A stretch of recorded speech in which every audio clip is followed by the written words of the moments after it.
ડબકા ખાતે મહીસાગર માતાજીનો ચૂંદડી મનોરથ કાર્યક્રમ યોજાયો।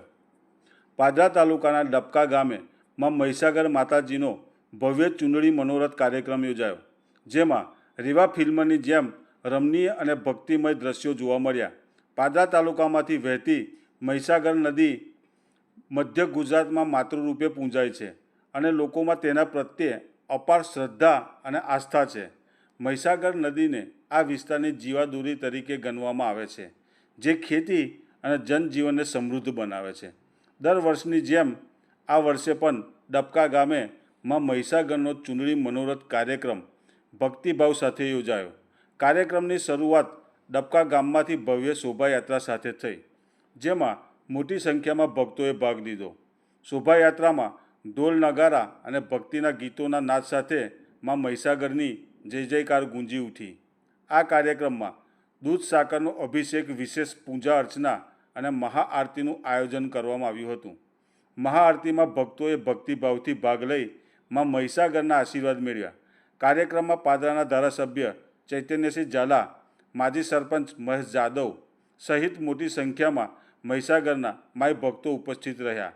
આ ધાર્મિક કાર્યક્રમમાં મહીસાગરના આશીર્વાદથી સમૃદ્ધિ, શાંતિ અને એકતાનો સંદેશો આપે છે।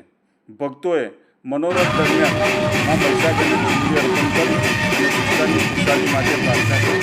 આવા કાર્યક્રમો ગુજરાતની સાંસ્કૃતિક અને ધાર્મિક પરંપરાઓને જીવંત રાખવામાં મહત્વની ભૂમિકા ભજવે છે।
શુદ્ધ સાતમ એટલે કે ગંગા સાતમના દિવસે સમગ્ર ડબકા ગામ એક થઈને મા મહીસાગરને 351 મીટરની ચૂંદડી અર્પણ કરે છે, જેમાં સવારથી જ આખું ગામ ભક્તિમય વાતાવરણમાં લીન થઈ જાય છે।